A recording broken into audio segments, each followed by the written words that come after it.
So, Glyn, Hello, David. it's that stage of the podcast again where we start like this.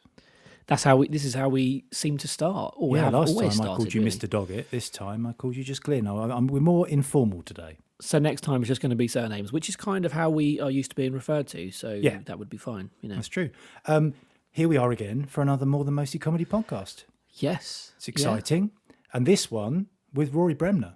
Really exciting. Yeah, really good fun. Yeah. Like when we started doing these Zoom interview things, and admittedly this is only the second one, albeit we've got quite a few lined up.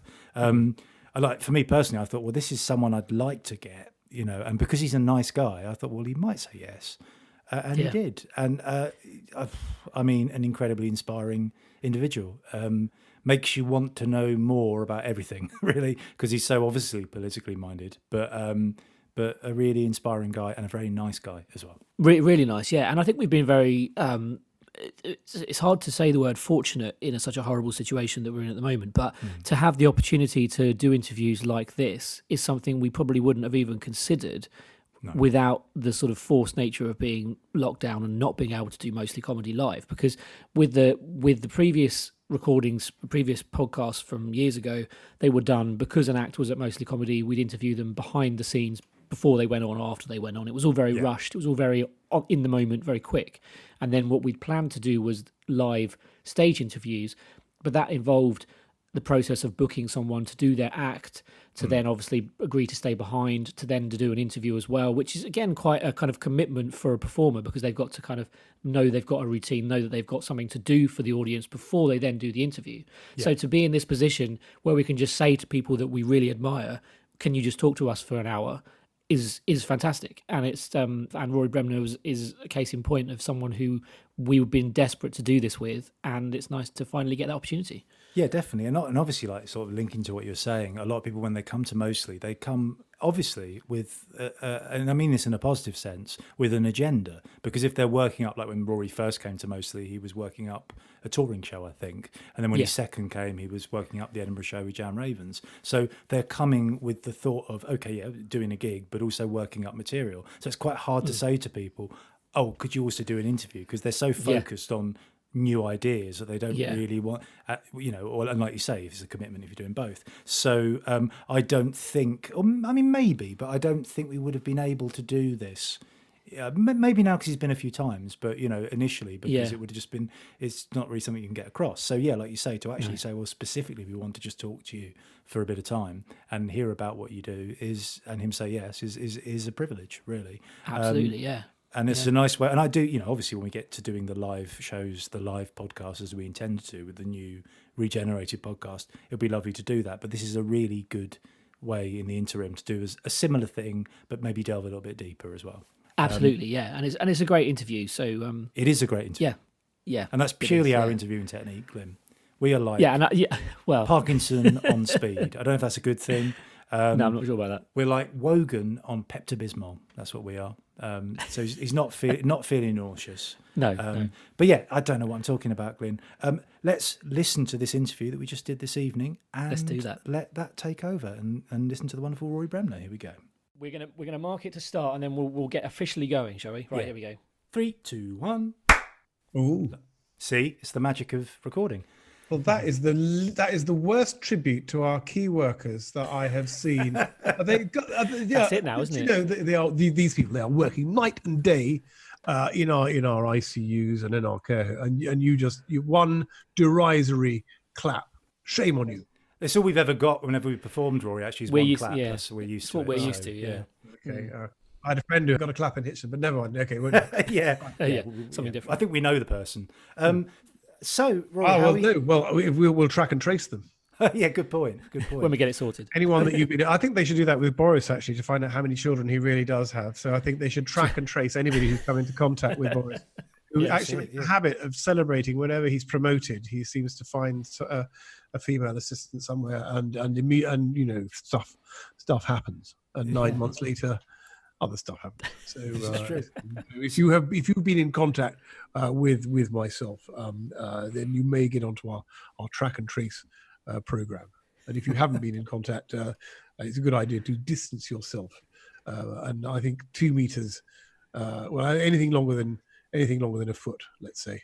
Yeah, or running to Durham. Apparently, that's about the new the measurement. distance. Yeah, See, I misheard that. I thought he'd gone to see Barbara Castle, and then I thought, Yeah. very, very strange. But Barnard Castle, somebody's been, Gabrielle has been reminding me. I think they did it on Have I Got News for You, but it has historically it's part of a proverb or something. Yeah, I saw that. Yeah, that's Barnard Castle, and that means that's just a really bad excuse. Yeah. So Really? I mean, this is fantastic, isn't it? Wonderful. There are certain things where you think, whoever's in charge of the universe has got a sense of humor, because to make Barnard Castle a historical expression for a very bad excuse, you couldn't make that up. A note to Dominic Cummings: maybe Google it first and check there aren't any like bad connotations before you say it. It's just You'd be Googling all night. Yeah. So how are you finding this whole lockdown scenario, Rory? Yes. Is it... Well, yeah, I mean, I'm lucky 'cause I sort of live out in the country and it's kind of self-contained and it's okay. I mean, it's been a lot of podcasts, a lot of sort of tweeting. I mean, it's extraordinary. I mean, I did a Boris tweet the other day, and you kind of do this thing thinking, okay, well, this is an idea, and in the absence of live comedy, I'll just put this out there. And about 2 days later, it's gone over 1 million views. You think, it's extraordinary. And there is an appetite. People saying that laughter is the best medicine, although, I think probably if you've got corona, then maybe hydroxychloroquine. You could try hydroxychloroquine. Very, very good. Or you could shine a torch up your ass, or Dettol, or bleach. A really good lot of bleach. Anything you can find under the sink. If you look under your sink and you could find Dettol or bleach or maybe a hooker or maybe a Russian prostitute, whatever you find, and if you just inject yourself, it's very, very good. So make that stuff up. So I've been doing sort of quite a few podcast interviews like this one, and Mark Nicholas does a very good one called Rain Delay, and he had people like Piers Morgan who actually came out of it very well, and Gary Lineker and Mervyn King. He's done ones with those, and and sort of tweeting. And I did a thing with Matt Ford the other day, which might see the light of day one day. I saw that. Wasn't he being Trump and you were being Boris? Strangely, I was being Boris, and Matt Ford was being Trump. Yeah, and so we did a sketch which was written by Stephen Merchant, funnily enough, and. The idea is that our computers have mapped our faces. We did this in the old days. Anyone who's familiar with the Channel 4 shows that we did, we had a sort of hologram Mandelson. And before I did that, I had to have a camera pointed at my face, and I had to do various expressions, and the computer mapped my face and mapped various features when I smile or when I open my mouth, like that. And it then sort of calibrated that and matched it to computer footage for this artificial Mandelson, but they can now do this with the real footage of Trump and Boris. It's done in the States, called deep fake, and the result apparently you cannot see the join. So we'll just see how that goes. So it's kind of terrifying in a way. Very remotely, it's rather a weird way of working, because Matt, you'll know Matt Ford, I guess. You guys will, but some of the audience will as well. And he. I was saying, you asked me how I was, and we're in the country and we're fine. Matt has, I think, severe asthma. Right. And he is in a first floor flat in North London somewhere, and had not been out of his flat for 10 weeks. Right. Crazy. 10 weeks. I know. I mean, the mental health impact of all of this, not least everything this is it, else, isn't it? just Yeah. Just to have any kind of garden or outdoor space in this lockdown has just been a godsend. But when you think if you're out in a flat and you can't leave because you've got underlying health conditions, then it's horrendous. So that's those are the people that you think about. And that's kind of. Interestingly, I got sort of typical Twitter. I had got a hard time for about 3 or 4 weeks ago. I said, could we not unlock some of the garden centres and things? And people pile in. They say, oh, you posh people with gardens and this, that, the other. And it's not, because wasn't even about gardens. I mean, people have window boxes. They have hanging baskets. So they have, a fish tank, a little sort of fish tank in the corner of and it means so much. Not kidding. It means such a lot to people. And funnily enough, one trip to the garden centre can keep people at home for the next sort of 10 days or 2 weeks, because they're putting the plants in and they're watering them. So I'm sounding a bit like Alan Titchmarsh now, aren't I? So, the things that you can do. I mean, because they sell more than they sell fish, but don't plant the fish, because that's a good idea unless the soil's very, very wet, because they don't want people to carp. But anyway, so but it's, again, that's Twitter for you, because people kind of got the wrong end of the stick, and it's just said, what are you talking about, and what about the employees? But actually, if you talk to the employees at the garden centre, they love being back to some kind of normal, and they're able to. They give some common sense, although I think it was funny when Boris started talking about the great British common sense. Immediately, people started sending that tweet around of the guy who'd shoved 8 cream eggs off his arse. Yes, I saw that. Yeah, the great British common sense. So there you go. But I felt it really sort of brought me up short when I heard that Matt had literally not left for 10 weeks, and of course it's affected the comedy community in our sort of massively neck of the woods with not just in terms of our shows, but the last show I did was the last sort of big theatre show I did was doing I'm Sorry I Haven't a Clue with Tim Brooke-Taylor. I was going to say about that. Yes, that was back in. Was that recent? How recent was that? Touring in January. It was great. Wow. With Jack D obviously hosting, and Miles Jupp and me, and when I couldn't do some, Richard Osman did some, and Tony Hawks. And they were really good fun. And Tim Brooke-Taylor, of course, was there every night. And just the affection, the love the audience has had for him. And obviously that goes back to the goodies. And I remember meeting Tim when I was 13, 14 and getting the book signed. The 3 of them turned up to Edinburgh and they did a book signing, and had no idea, of course, that 40 years later, be lucky enough to be doing, shows with him. And he was lovely, sweet man, funny, gentle, self-deprecating. And Miles and I were just interrogating one evening in the bar and talking about the Quentin Tarantino movie, Once Upon a Time in Hollywood, about the Sharon Tate murders. And Tim said, "Oh yeah, I work with Sharon Tate. We were working in Hollywood we were doing a film with Orson Welles." He thought, "Hang on, yeah. You were in a film with Sharon Tate, directed by Orson Welles," and he didn't, he wasn't being boastful. He was just another thing that happened in his extraordinary life. And I sort of even thought at the time of him as the 6th Python in some ways, because you had you had John Cleese, and there's Terry Gilliam and Palin, but in a strange sort of way, he was very important to me. He was. And in John Cleese's book, you read almost every other page as a reference to Tim, because he was in so many of the shows they did at Cambridge and the radio shows they did subsequently, because he was just so naturally funny and a good performer, and he was and he was very cheap as well. So that was really very good. Did you ever get to have the conversation with Tim about the fact that you got the autograph? Did you tell him that? Yes, I did. And Graham, who I've known now for years, Graham, who's another, everyone knows him for the goodies, but he's a really unsung hero as far as comedians are concerned, because, The Unbelievable Truth, he and John Naismith, he and John Naismith, who are sort of the brains behind Clue, John Naismith being the producer of I'm Sorry I Haven't a Clue. And they were together, they were behind The Unbelievable Truth, which David Mitchell hosts, and also behind The Imitation Game, which we did on television a year or 2 ago with Alexander Armstrong as a kind of panel game for that was good, that. Yeah. Yeah, I enjoyed it. On ITV, we did it for a series, and then they've chopped it because That's a shame.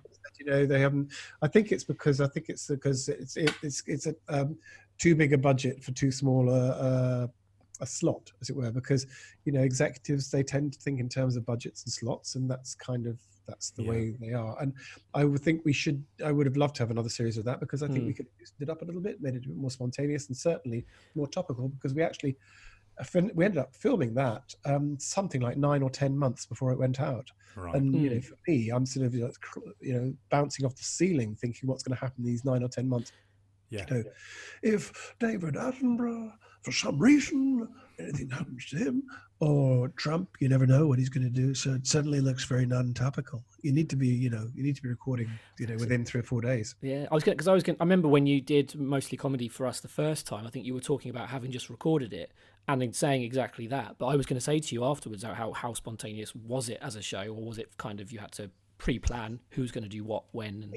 It was pretty. It was pretty strict because being the first series, wanted to get it right and wanted to make it funny. And John's particular strength with Clue is with particularly the live shows, funnily enough, it's got to work. And if it's a radio show, it's got to work. And he wants to know before you do the shows, before you do the joke, that it's going to work. Yeah. And there's not, from a producer's point of view, that's absolutely fine, because then you will get a lot of high quality material. But what you will miss is a certain amount of spontaneity. And John would know that as well, because it is that the banter. I mean, banter. It's not my favourite word. I mean, I kind of think there's a lot of dross that passes, a band as bants or banter. But I think if spontaneity and genius, those sort of synaptic things that just happen in a moment between comedians, between performers, the kind of stuff, for example, Lee Mack is so good at. And David, incredibly sharp, and Rob it's so sharp, and I partly think that's partly because of his he's just the way his brain is wired. We can maybe get onto that later on, but he's quick, and I think the show allows for that, and people love to have that feeling that came from nowhere, that was a little bit of magic that happened in the moment, and you don't want to have too much where the audience is going, this has been almost gone through a committee before it's been put on air. When you were doing, say, the shows you did for Channel 4, like the Bremner, Bird and Fortune things, how quick was the turnaround for that? Because obviously you were dealing with topical comedy. Well, I loved those days. But what we did was literally on a Monday morning, Jeff Atkinson, who's a producer who did things like Hi Honey, I'm Home years ago for B-Sky B. Right. Extraordinary. I mean, can you imagine? It was a documentary where Alfred Marks, it was, I think, and he was playing Hitler's Jewish neighbor in Burbank, California, in the 1950s or so. And it was just some extraordinary, really weird, completely politically incorrect idea. I think it was that somehow or other Hitler had ended up in Burbank, California, and he had a Jewish neighbor, and it was called Hi Honey, I'm Home. Right. And Paul Jackson, of course, who's one of the sort of triumvirate. There were great TV producers when I started. There was Paul Jackson, who was behind The Young Ones. There was John Lloyd, who was behind Blackadder and Spitting Image and Not the 9 O'Clock News. And there was Jeff Posner, who was behind Lenny Henry Red Dwarf and Wood. Yeah. And so, and Jeff did this show for Paul Jackson.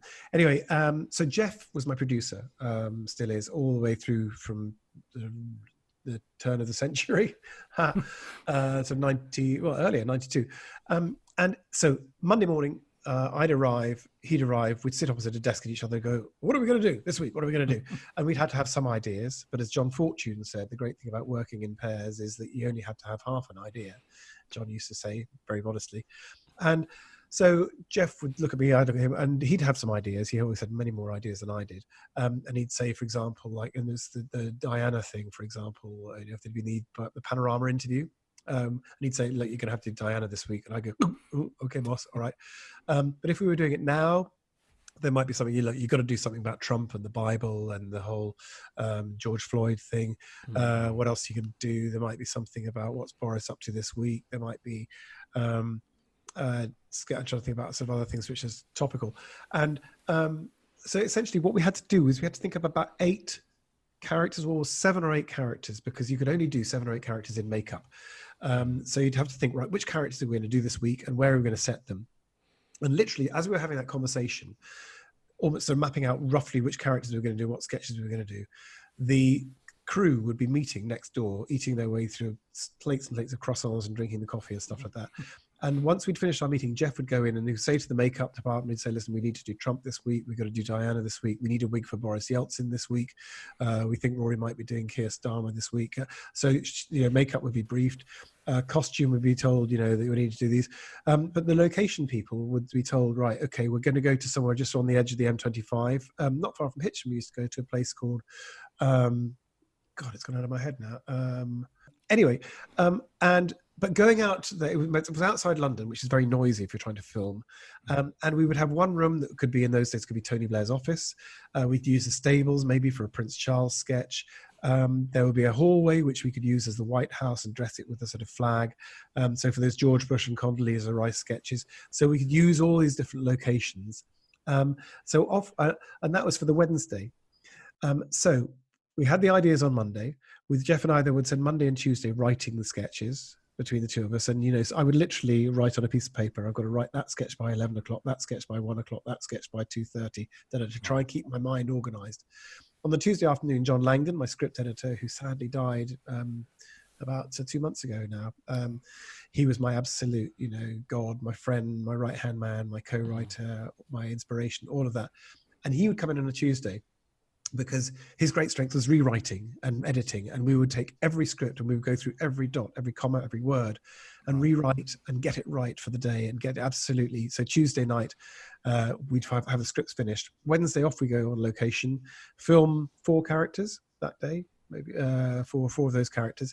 Sometimes if I was doing a cabaret in London that night, sort of an after dinner thing, I'd have to jump on a motorbike, zoom through the traffic, get into a DJ or whatever and do that. And then the next day, Thursday, we'd be in the studio. And that would be just a sort of quiet, non-audience studio, usually on the Hogarth roundabout, just out in Chiswick. Right. And I would do maybe a character. Often Jon Snow would interview me, or Krishna Murthy, or sometimes, you know, Kirsty Young or something. And I would be a character like maybe Blair or maybe William Hague or something. And so we would film another 2 or maybe 3 characters on Thursday morning. And then I would just crash out for Thursday afternoon and evening. All of the stuff we'd filmed would go to the director. The director would sort of take all the tapes, and he'd go and edit all this to get those together. Friday morning, I would wake up, go off to Wembley Studios, or sometimes we filmed at the old Thames Studios in Teddington, get there good and early in the morning, and I would write the monologues. Jeff would have some suggestions. Bird and Fortune would come in at about sort of 11 o'clock, sit down on the sofa, and we'd talk about what's been happening, and I'd say some ideas, and they would make some suggestions. And I'd write the monologues all day. And then at 6 o'clock, I'd do a quick run through, and then I had to go back into the makeup chair. We realized that bits hadn't worked. And John and I would rewrite all the monologues in the makeup chair between 6 and 7. The audience would be queuing up outside. And eventually, literally as the warm-up man was just finishing off, John would take the script that we'd finished in makeup, run it to the autocue operator. I would be introduced, go on in front of the audience, and I'd be sort of, you know, chatting away, watching the script being typed in and changed, and paragraph, you know, chunks being dropped out and bits being put in. And when it was ready, you know, John would just put a thumbs up, and they'd say, we're going to go, and John would just jump up and down and go, kill, kill, kill, kill. That was his way of, you know, sending his boy into action. Right. And then I would sight read the script. I mean, it helps if you've sort of written it, but sight read the script. But I couldn't let on because I didn't want people to know the jokes. So I would just do the voices. So it would be, let's say if it was Now, and the script was Boris Johnson and Donald Trump and Jacob Rees-Mogg and Bob Monkhouse and David. So I would read it through and I'd be going,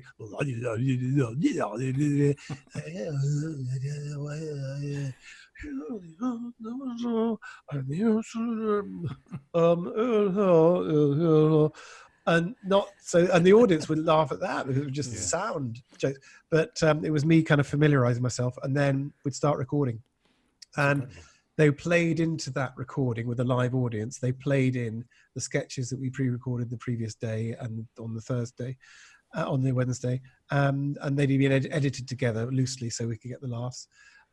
So, and then John Byrne and John Fortune would do their wonderful pieces together. And it was the happiest feeling in the world on Friday night when everything had come together, and, you know, you could see the sketches back for the first time and trying the monologues. And I'd go to bed on Friday thinking, you know, we've got a good show there. And I'd say, and Jeff would say, oh, we got 55 minutes or something. We only needed 42 or something.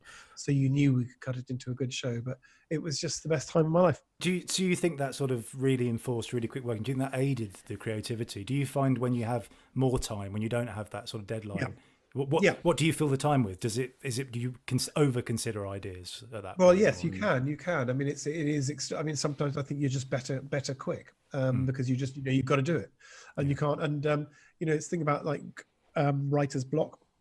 Funnily enough, John Fortune, when he worked in California, he did some scripting, and they put them all into a building called the writer's block. But writer's block. I mean, John Bird told me that he said. We talk sometimes about, you know, how do you start? Where do you start? And the best piece of advice somebody gave to John Bird, he said, was don't get it right, get it written. Right, yeah. And, you know, just get a template to put down. And John, my writer, who I've mentioned just now, I mean, he was notoriously late, you know, and he would say, do you want it funny or do you want it Friday? And the producer wanted it Friday, but he wanted it funny. John wanted it funny.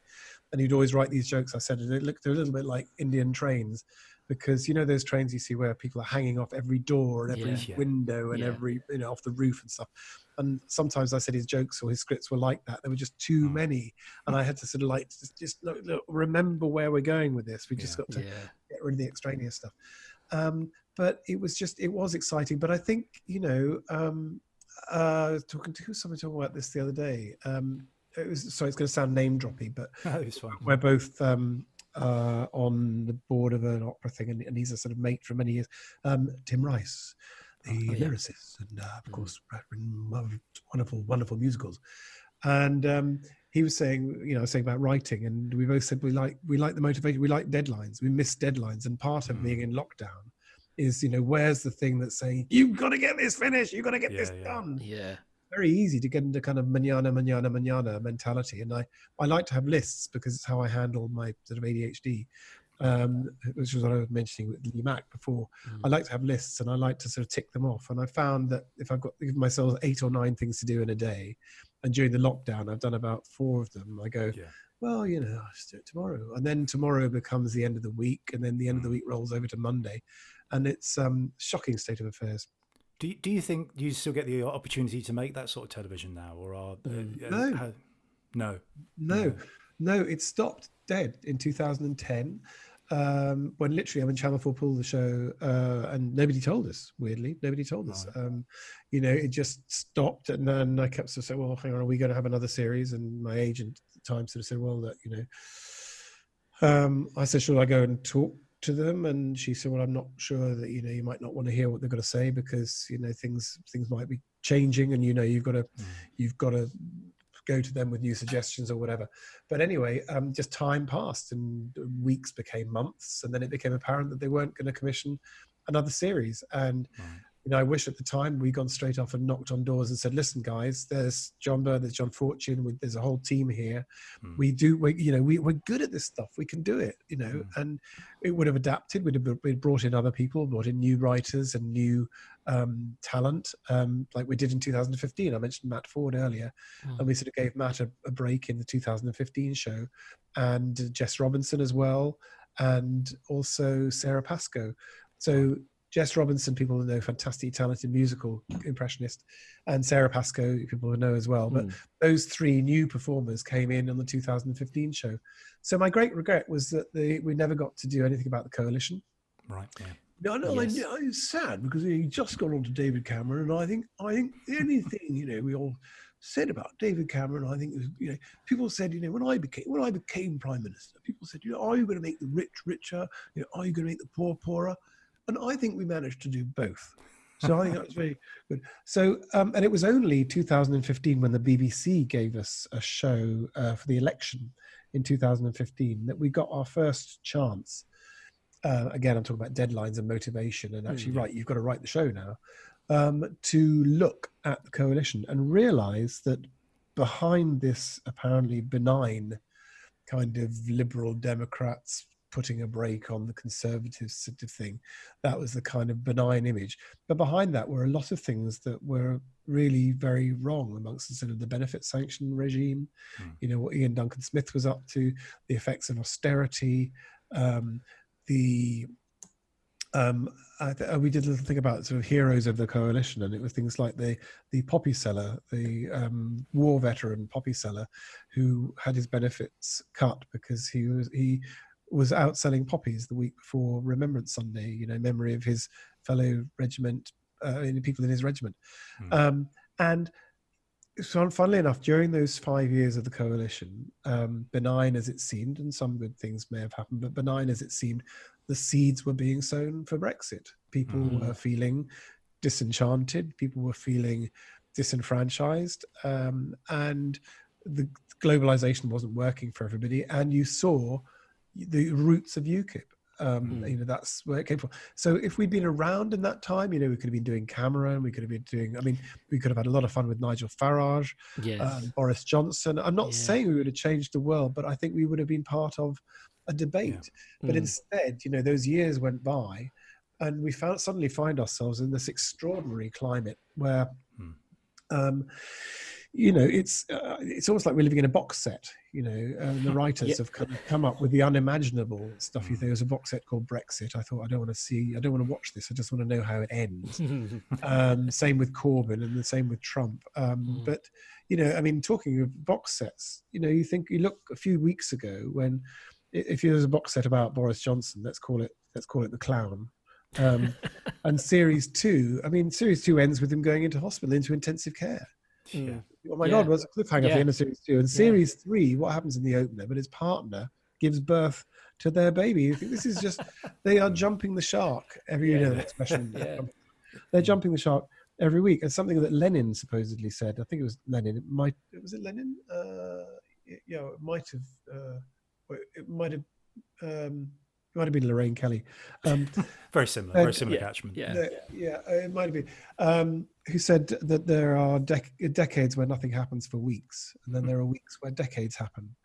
And we have had so many weeks where decades happen, and I don't know whether it's because of the news cycle, partly, and partly because news is so much comment these days that it's half the politicians' job now is to create their own narrative, because if they don't, they will be constantly on the back foot, having to fight a narrative, fight a view of what they're up to, even if that view might be true. I mean,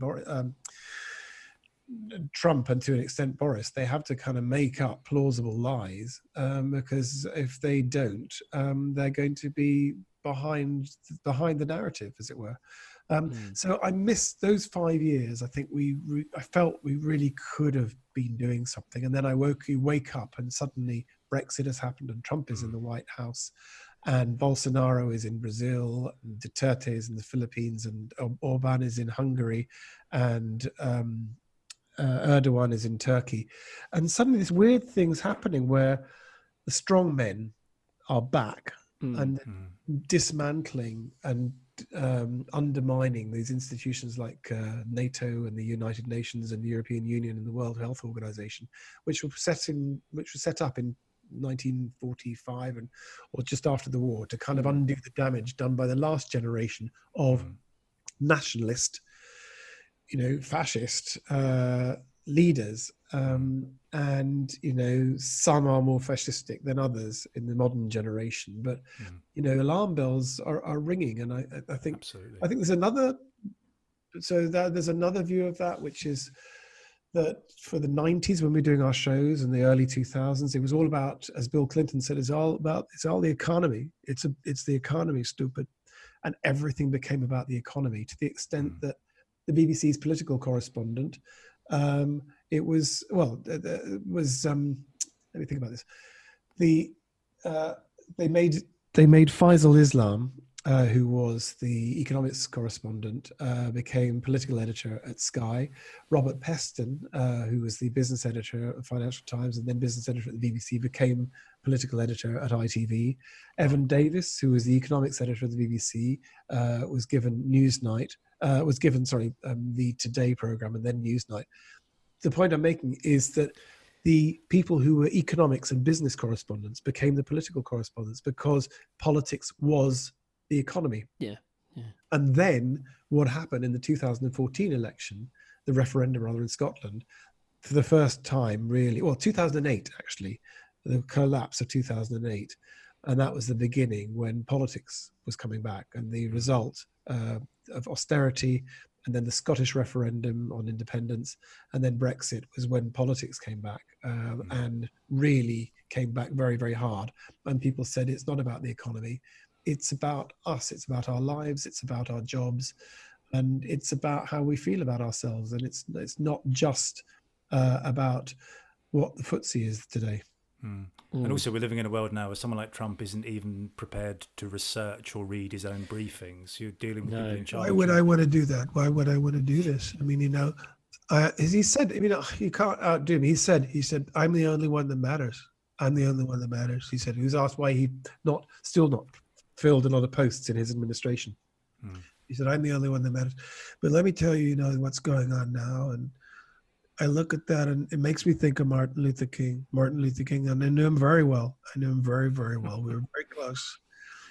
I played a lot of golf with him, and we were very close, very close. I shot him. In fact, that's how close we were. And I knew his sister. I knew his sister, Billie Jean. And she was the last. I was the last man she ever had. Let me tell you. But he's going off. I mean, surely he has kind of overdone it now. I mean, when he's talking about, you could shine a torch, right? Okay. And he looks to the medical advisors and they're going, don't look at me, don't look at me, don't look at me, don't bring me into it. Yeah. And he was kind of looking for reassurance. And that if you blame me, can inject like disinfectant, right? And they're going, don't look at me. Yeah. And then the next day saying I was being sarcastic, which is the worst excuse of a kid. Yeah. Ooh. And you think they must. And with the way that he said, it's the flu, it's going to blow away. It's going to blow away any moment. But it's not. And then the next week he said, I knew it was a pandemic before they called it a pandemic, by the way.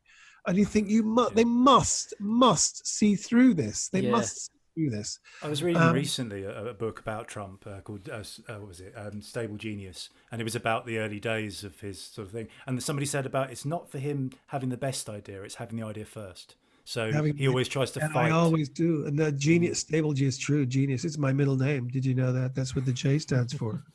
That's what the J stands for. Genius. But again, if you're describing yourself as stable, that always rings alarm bells, doesn't it? Very, very strange. Well, it's the weird thing. It's called the. Let me get this right. It's called the. I think it's Dennis Kruger effect. It was a guy at an American university, and his. I was going to with Doggett Ephgrave thing. It's not. It's the Dunning-Kruger, I think. Dunning-Kruger effect. That's right. And it's about. They did they researched stupidity, right? And the way that they did this, they wanted to understand sort of how it worked, the psychology of it, if you like. And so they got a sort of group of people together, some smart people and some not so smart people, and they set them questions about something they didn't know anything about. Okay, right. So.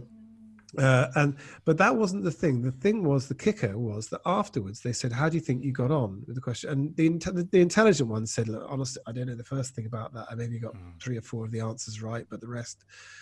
But the stupid one said, I think I did really well.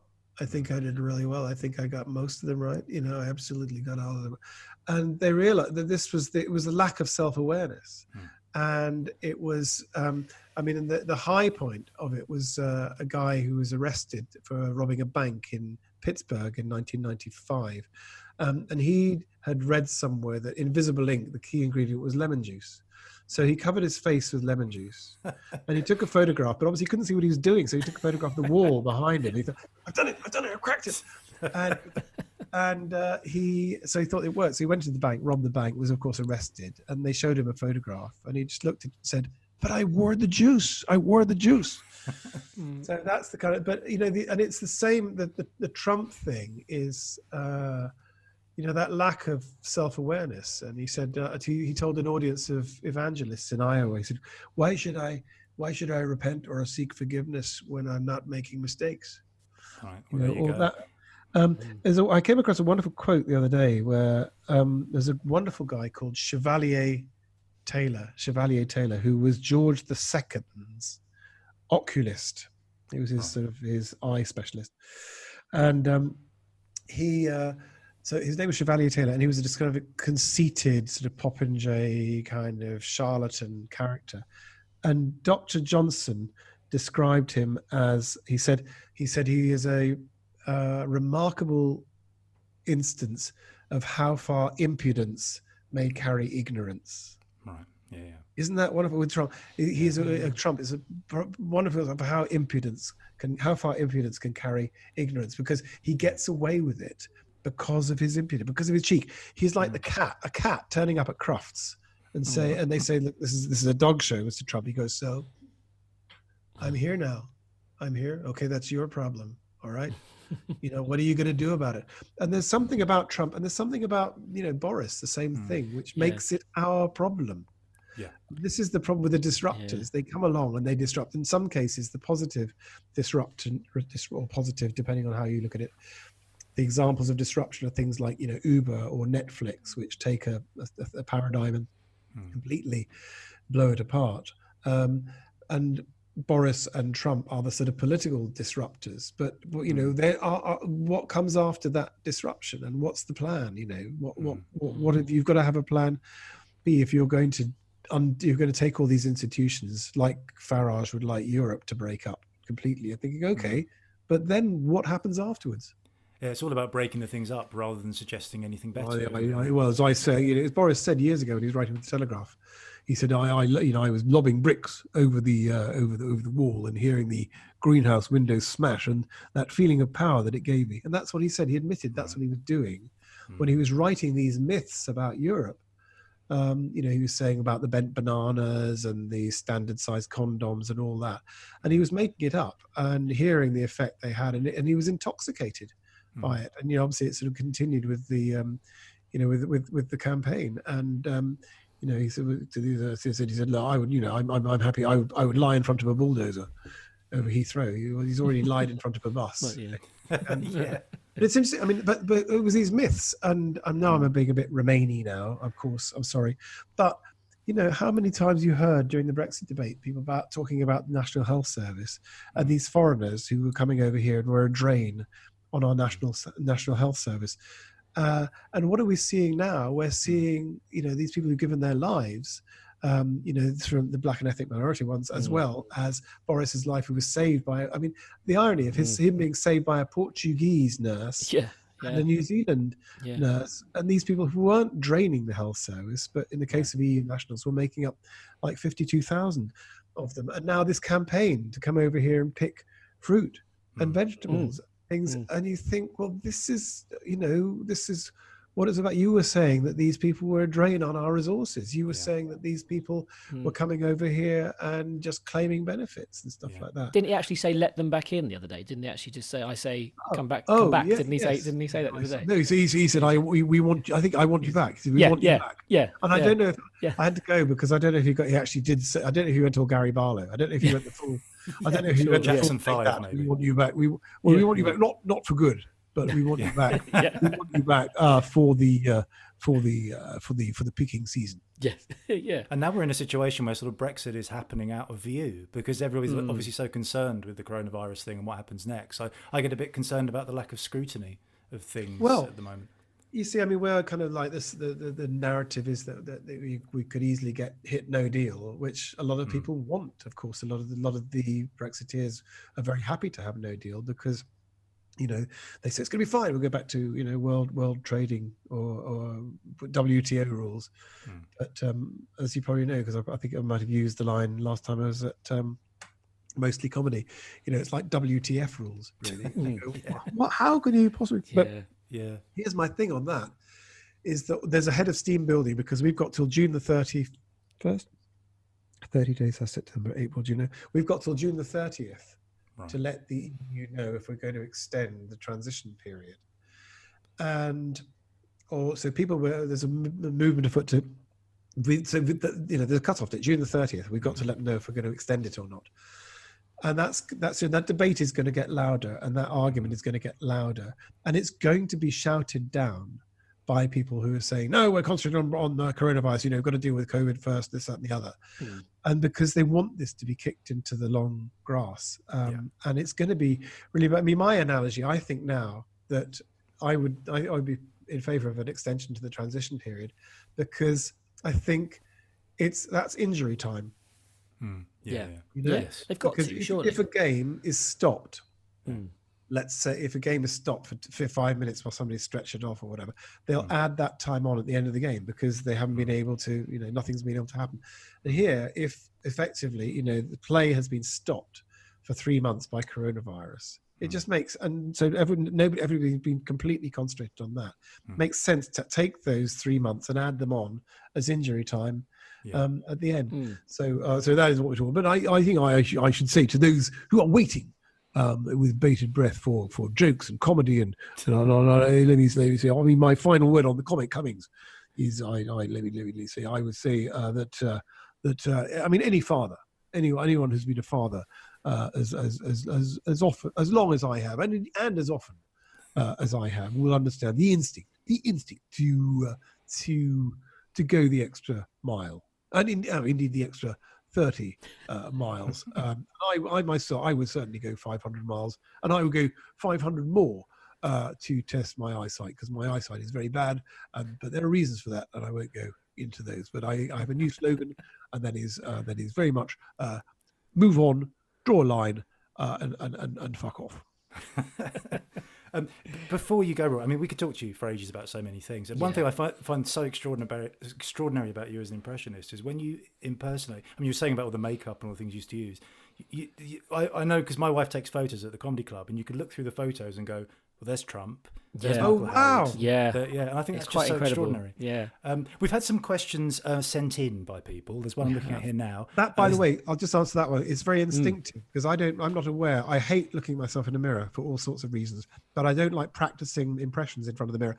All that happens, and I'm sure it's with other impressions, I'm providing the voice, I'm providing the soundtrack to a picture that I'm seeing in my mind. I'm seeing Trump in the, or, I might be seeing Jacob Rees-Mogg saying, I'm terribly sorry, they won't let me do these coronavirus briefings because they say I look much too much like a fucking undertaker. I just see him in my mind, and that's it. What was lovely when we did Bremner, Bird and Fortune was when we did the sketches in makeup, is I had a huge screen in front of me, and the set looked perfect, and everything looked perfect. The makeup looked perfect, and I just had to add the voice, and it was just an extra detail that you were painting on, so it really helped. Yeah, sorry, questions. Yeah. But but it's so true. I mean, you can always see who you're doing, obviously. But questions we've had. This one is from Stephen. He says, speaking as someone who struggles to silence the voices in my own head, do you ever find yourself thinking in other people's voices? Well, funnily enough, I think I did Tony Blair for so long that I actually found myself sort of almost, adopting his speech rhythm and the patterns that he had.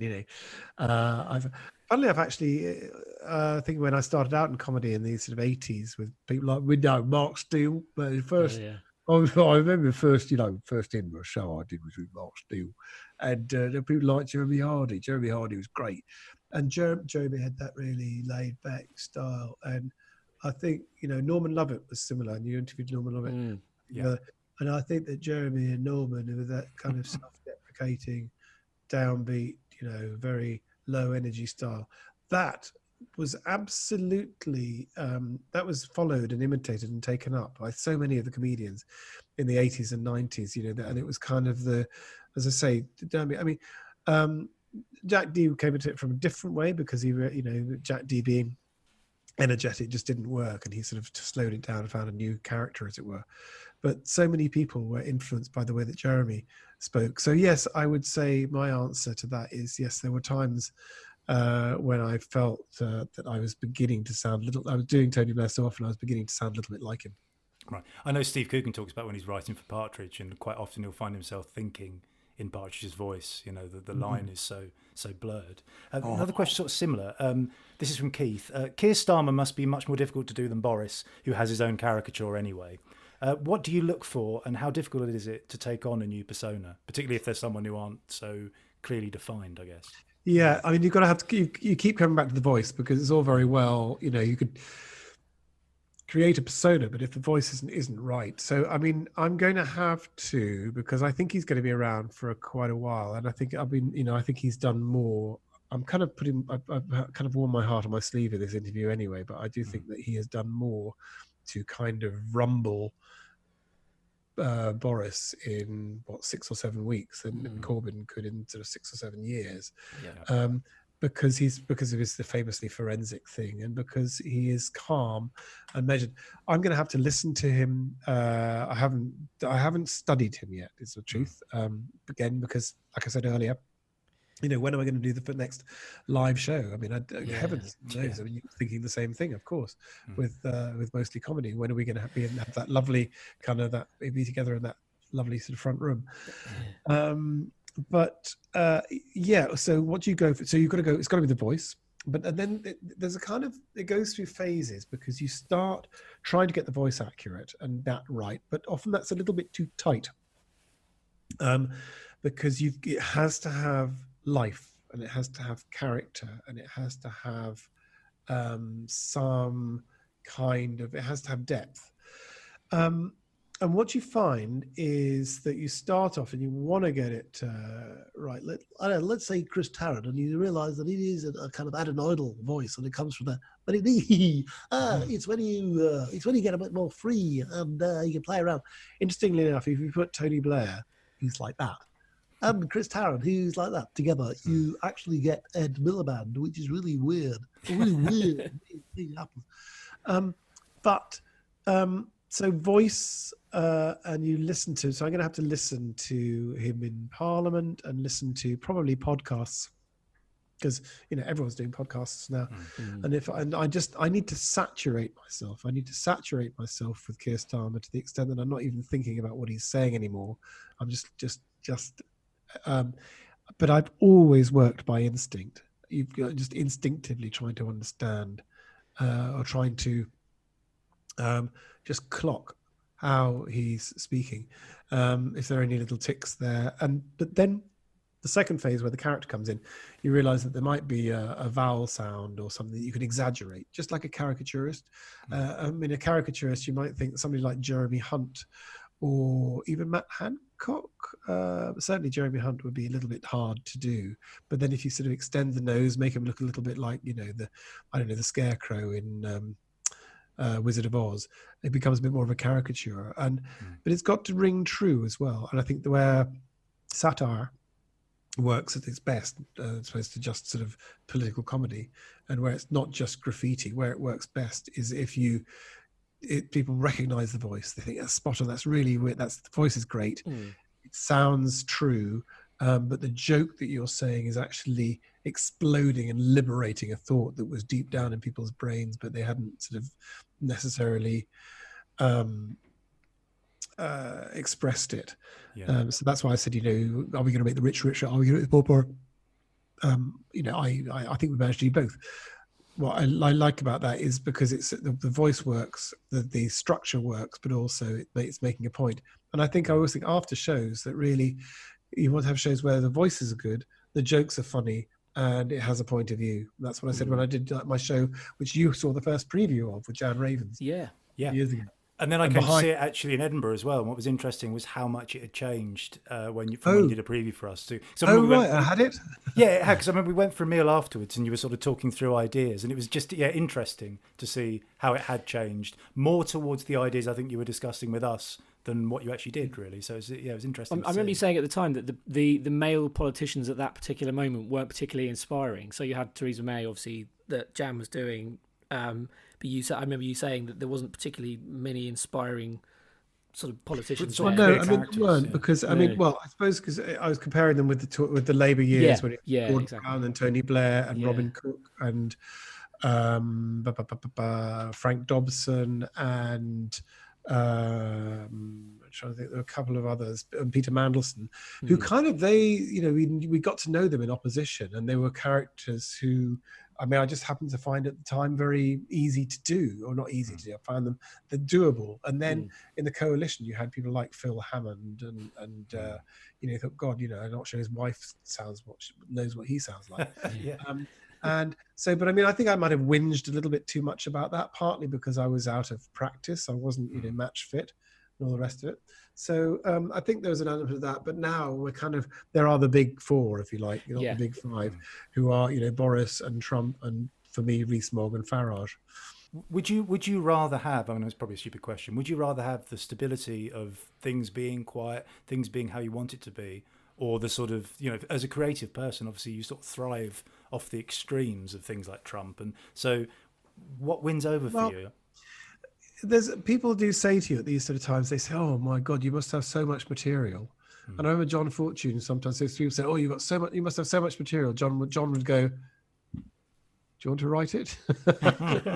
Because, in a way, in the vanity of a performer, in some ways, you kind of think, if you were able to make comedy out of something where it's not, it's sort of very, but, you kind of look back and think, were the major years, did we have those Leninist decades where nothing happened for weeks? And was it normal, and will we ever get back to that? I don't think we will, for the reasons I explained earlier about 24-hour news media and all the rest of it.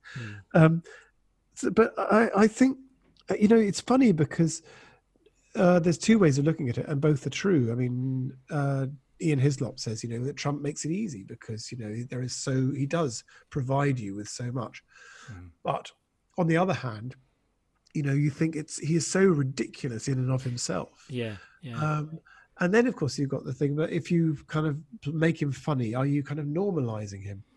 Yeah, there's that. And I mean, satire, it works by ridiculing people. And so that, the first book I ever was inspired by, which is Candide by Voltaire. And that was sort of like mid 18th century. And the whole book, at the time, there was a kind of philosophy abroad in Europe that God knew what he was doing. And if we, that as Pope put it in his essay on Man, he said that all discord was harmony misunderstood and all individual evil was universal good, that God had a plan. And then the Lisbon earthquake happened, and Voltaire thought, how can you believe in a benevolent God who's got it all worked out? So he wrote this amazing sort of picaresque episodic novel, Candide, where his character believes that everything's for the best in the best of all possible worlds. He said in a very Blairite way, everything's for the best of all possible worlds. And he's kicked out of the castle where he is brought up by this ludicrous philosopher figure called Pangloss, as in all tongue. And Candide goes around the world and he sees suffering, he sees wars, he sees pain, he sees executions by the church.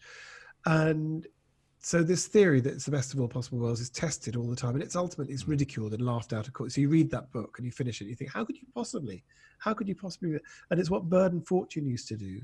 Each time, they would take a piece of policy or a politician or a person or a captain of industry, and by the end of those wonderful pieces of 9 or 10 minutes, you go, how is that person doing that job? Or is it how can that be the policy? And that was true satire, much more than I'll ever do, was because in the course of those beautiful things, which are so wonderful to listen to, it was like it was like a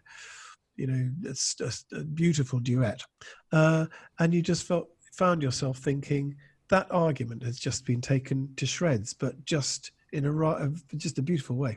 And I think, if you were looking for satire to sort of spread the word for what needs to change, I know, for me personally, watching, say, your shows, watching American News for You as someone growing up in the 80s and 90s, it was seeing what you were doing that educated me about politics and made. So I learned about, for example, I used to really love when you used to do Michael Howard, but I probably knew your Michael Howard before I knew the real Michael Howard. So it's interesting you should say that. Oh, yeah. No, look, it's all right. I'm not going to hurt you.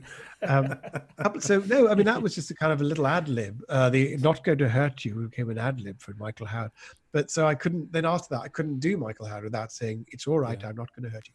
And then I did an episode of Kingdom with Stephen Fry. Do you remember that? Yes. And they cast me as a vicar. Well, actually, they didn't cast me as a vicar because I realized when I got 3 pages into the script, instead of Rory, it said Ruby. And I realized they'd obviously given it Ruby Wax. Anyway, and let's not go on about that. And they were quite right because she's a better actress than I'll ever be actor. And there's a bit where he has to the vicar has to kind of strong arm Stephen Fry and sort of say, look, I really think you should do this because it'd be a terrible shame if you didn't, and the congregation would be very upset. And so I started off and I sort of said, well, I really think you should do it because if you don't do it for the congregation, I really think it would be a tremendous shame. And Stephen Fry said, I'm sorry. Going to have to stop filming. I'm afraid you're being Michael Howard. He's right, bloody hell, like he always is. We should probably draw it to a close there, much as we could talk to you for such a long time. So many things to talk about, but yes, have you got loads of questions? Well, there's a few more. This has said, You know, it was much to be satirized and ridicule Trump. It doesn't touch the beliefs. Yeah, It's that's true, the yeah. point. Well, yeah, Because that's it. it's actually the supporters. Because here's the thing, and it comes back to what I was saying earlier about politicians deciding they're going to set the agenda. They're going to get out there first, and they're going to set the agenda. They don't care, and their supporters don't care, because all they care about is their truth. And that stuff about, you know, saying these people coming and draining our health service and stuff like that, that is a truth that they want to believe. And I remember listening to Nigel Farage speak. There was a dinner that I was asked to where, you know, they have all sorts of speakers right across the spectrum. And in another evening they had Bill Gates, for example, but on one occasion they had Farage. And I remember being chilled by it. And I said to somebody afterwards, I said, what's the counter argument to this?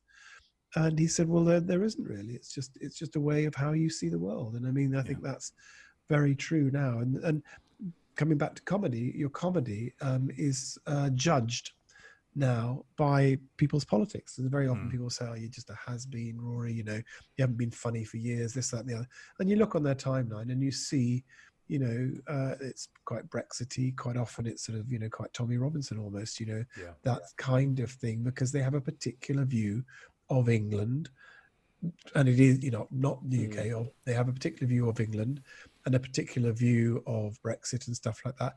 And they can't stand liberal lovies. And I kind of think not much wrong with being liberal. And I think, you know, I'd rather be a lovey than a hatey. Well, there is that. And also I think everyone tends to be in their own little bubble now because of the nature of Twitter. You've got the people who are more left-leaning are talking to themselves. The right-leaning ones are talking to themselves. There's no cross-pollination, and that's where... Until there's the sort of clash and the argument that kind of happens in one. Yeah, but it's not... Yeah. Yeah, I mean, if I was any good, I'd try and write a show to kind of illustrate that and to try and bring together. But I mean, I think the other thing, again, is that it was satire having changed, because it changes with the target. Like when Blair came in, you couldn't attack him in the same way as you were attacking Major, because, you know, they were different politicians. So that changes all the time. But with this particular thing, with the Trump and Boris thing, and they call it the post-truth thing, that I sometimes think we have to fight fire with facts. And as the Washington Post is doing, they pointed out that since he became president, Trump has come out with, I think it's over 15,000 false claims or misleading statements. You know, starting right at the very beginning, you know, just in his early days, he said, we've now seen the most successful 13 weeks in the history of the United States presidency. And he'd been president for 11 weeks at that point. So there you go. He says, I knew it was a pandemic before it was even a pandemic. Okay.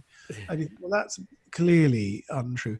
Oh, and yesterday, 2 days ago, you know, the one thing Obama and I have in common is we both had the honor of sacking James Mattis. Oh, yes. You know, and it turns out he didn't sack James Mattis. That Mattis resigned as defense secretary because Trump unilaterally decided to pull American troops out of Syria. And as his chief military guy, and a smart chief military guy, he said, you can't, you'll pull them out. You don't know what's happening. You're going to create a vacuum. And by the way, Erdogan will sweep in and he'll pick out the Kurds. So he resigned. So when Trump says, you know, I fired him, he was useless. And, you know, he was the most overrated general and this, and he just gets nasty about it. So, what was I saying with that? So they don't care. They will make it up. So I think maybe apart from trying to bring people together, you know, you've got to do it not because of your political beliefs, but because you think you have drifted away from facts, and facts matter.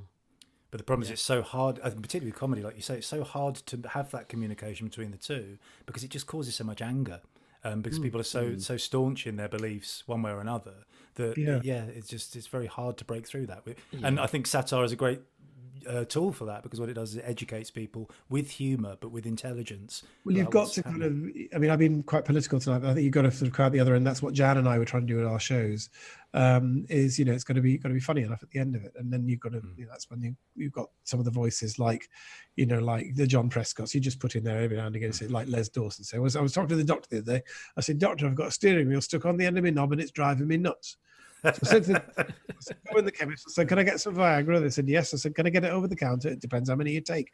So to make, good sort of laughing characters, or, Attenborough say, after 3 days filming this extraordinary stick insect, we discover it is, in fact, a stick. Because, the laughter, the comedy gives you the license, gives you the right, perhaps, to push a boundary a little bit. And John Bird was always very tough and very alert to editorializing or preaching or pomposity. And, that is something you have to watch out for. I was just going to say, we also had a nice message from Gabrielle Madison. Thank you, Rory, for a funny and intelligent evening. So there's more coming through. There's more. Listen to you for hours. There we go. Was she watching something else? Yeah, she watching Mrs. Brown's Boys, I believe, or something. That's really kind. Thank you. I'm sorry. I haven't really shut up. Hello. That's what we're here for. We don't want you to shut up. We really don't want you to shut up. No.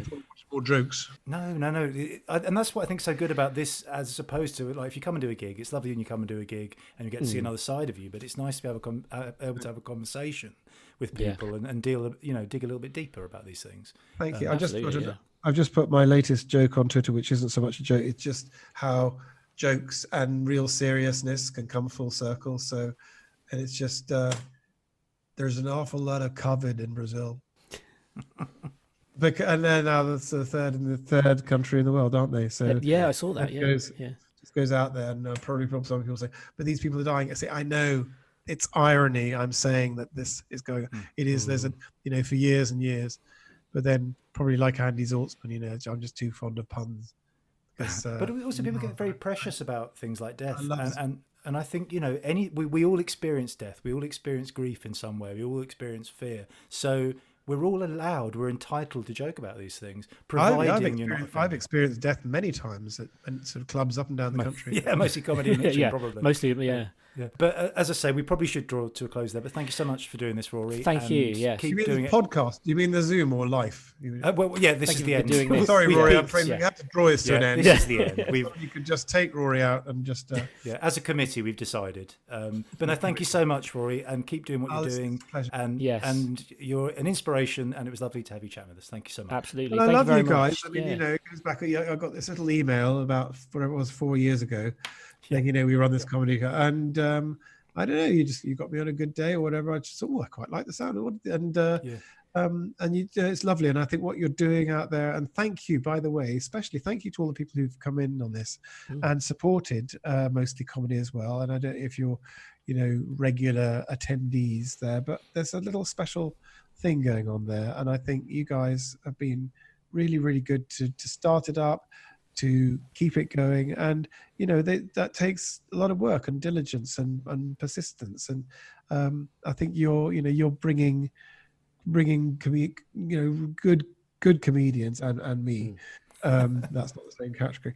To the community there in Hitchin. So thank you, Hitchin, and abroad, all the people who've been. And I hope you're safe and well, and I hope if you've been touched by this in whatever way, I hope you can find some recovery, and that we'll get through. And some sunny day, I think I should plug. I think there's a podcast that Jeff Atkinson we put out with Mark Watson and others. I haven't heard it yet, but we put that out. That some sunny day we'll be through this and back to having live comedy. And don't you just hope maybe people might be a little bit nicer.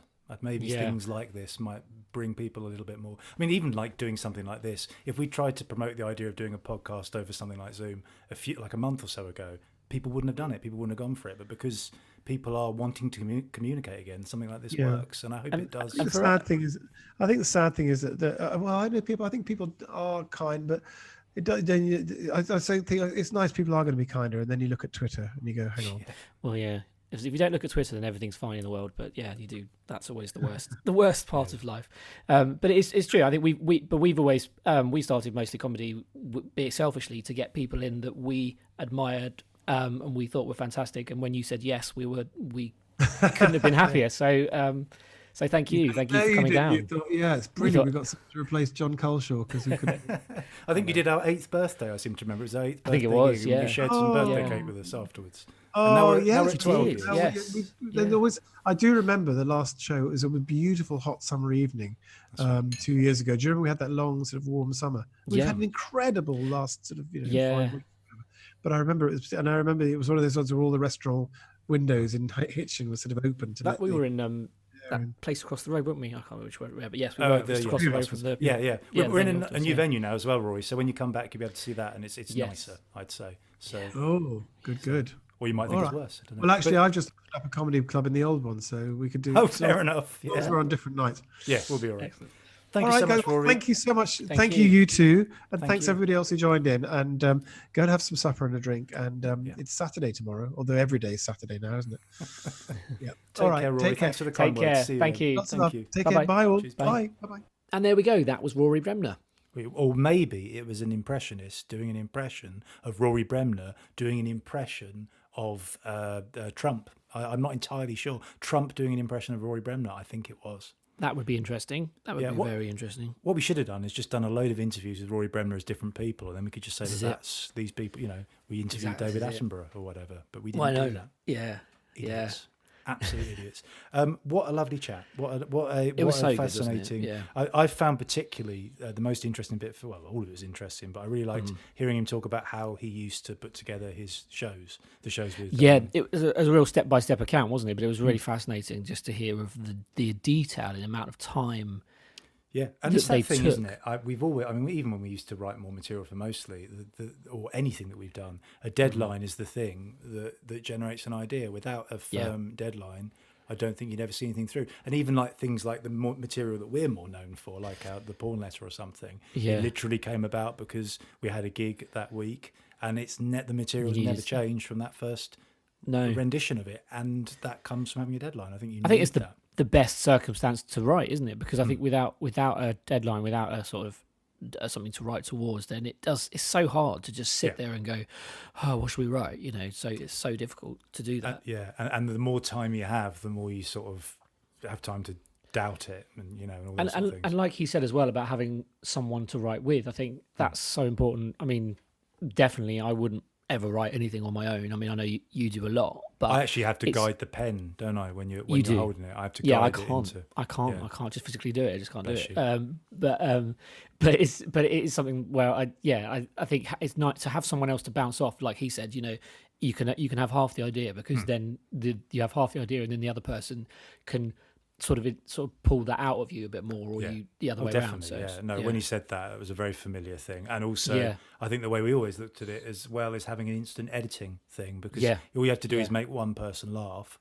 If I make you laugh, it'll work. If you make me laugh, it'll work. And then it's so much easier. And having done stand-up on my own, I can definitely say it's much easier to write together, because you have an instant sounding board. Yeah, exactly. So it was nice to hear a familiar thing like that. And again, we had loads of questions we could have asked him. Didn't really have the time, because he's just got so much to say, and you just let it lead where it leads, really. But I don't know why he isn't making the series he used to make, and I hope he does more of that, because he's just the best impressionist. Without kind of assuming why, I do feel like nowadays that there isn't the detail, and I think this is a credit to him, and like from what he said about his series and the time they spent on that, and a very quick amount of time, but actually at the same time it was very concentrated. And I think that the money's not there, and the time and the detail isn't spent on programs like it was then. I know it's not that long ago, but and I've heard other people say this, I've heard other comedians we've had say this, that everything's done so quickly nowadays, or on such a budget, that there isn't the time spent or the detail spent on things. Or conversely, I think that people don't trust performers in the way they used to. It's like if you listen to like Python talking about how they got signed, and it was sort of through John Cleese. They were already writing for everyone anyway, and John Cleese, they were looking for a vehicle for him, but they just gave them 2 series straight away and said, do what you like. And that trusting the talent, trusting the people that you want to do it, letting them have the idea, let them run the idea through to what they want. I think in this day and age, they probably wouldn't get the freedom. I don't think. Even someone like Rory Bremner, you think has such an extraordinary track record, just let him do it. But Yeah. there are too many people, I mean, we found this when we used to be in a writers group, too many people justifying their own jobs just to create a job. That means that there are too many people editing you that aren't necessarily the people you want to have editing you. You know, he talked about the people he worked with that inspired him. You know, the use. Like, say, if you're editing what I do, I know you're coming from the point of view of trusting what I do and finding it funny. If you've got someone who doesn't know what you do, isn't on side, and they're just trying to find a way in, it's not necessarily the best thing. No, so exactly. I think it's a thing you wouldn't see so much now, and to the detriment of it, really. Luckily, we still have things like social media there where people like him can put things out all the time, and obviously the live stuff he does, and all the radio stuff he does, and all the podcast stuff he does. So there's so many other avenues. I think that's the only the positive that there is nowadays, is there are so many places you can still see him, hear him, and anyone else. Just people can self-generate things, Yeah, that's it. So there's that. Yeah. And it's funny because doing something like this, obviously we had the people in the room again, and there were about, I don't know, 30 or so. But as you're doing something like this, you're thinking about people's tiredness levels, you're thinking about all kinds of things. But again, people were just expressing how much they were enjoying his company. And this is proof that there's a pocket of people who just want to hear what someone like him has to say. And that's where we're lucky to be be a part of that, really. Yeah, absolutely. That's what it's all about. And that's where it feels weirdly nice to be doing this at this time, particularly at this time, because it gives people that, that sort of option to do that and sit down and listen. I think, and the people have got more time to sit back and do things like this. So it's nice to be able to offer them. Yeah, and it's the thing I said about, I don't think if you were trying to promote this as an idea about 2 or 3 months ago, people wouldn't go, oh, I've got to download Zoom and I've got to, whereas we're all part of this now. So people are prepared to do it, which is great, But so that was that. We obviously have, as we always say, other episodes of the podcast already available. We do. The last 2 with Arthur Smith and with Norman Lovett and Kate Robbins. We're also in the process in the coming weeks of recording some more new ones. So there'll be plenty of new guests coming up in the next few weeks. So wherever you subscribe to your podcast, wherever you found this, subscribe to us. Follow Doggett and Ephgrave on Podbean or wherever it might be, and you'll see the new episodes when they pop up, and the old ones too. Yeah, and thank you for you. If you've got to this point and you're still listening, thank you very much for sticking with us. Yeah, you do win a medal. We'll have to kind of make that medal and ship it out to you somehow, but that will happen. So do the post. Do the post, Glyn. Yeah, that's true. the thing. It's true. Ship it out sounds really dramatic, but you made it sound more like freight, like we've got to send it. But I was thinking a big thing, a big trophy, but that's we're not going to do that, Glyn. What would be the point? I mean, it wouldn't even be a loss leader. We'd be spending so much money on this trophy. What do we get from it? We're giving it away. We're not selling it. Well, this is it. I suppose we should. Yeah. This is why you won't be an entrepreneur, Glyn. You don't think you're too busy giving people trophies rather than selling them. Okay, you won't get it. You won't get a trophy. You won't get. There's no trophy. No, all you get is we've taken some of your time away. All right. Yes. If you want to take more, listen to the other episodes. That's your choice. And on that slightly bitter note, we'll leave it there. Thank you for listening to More Than Mostly Comedy. We'll see you next time. Goodbye for now.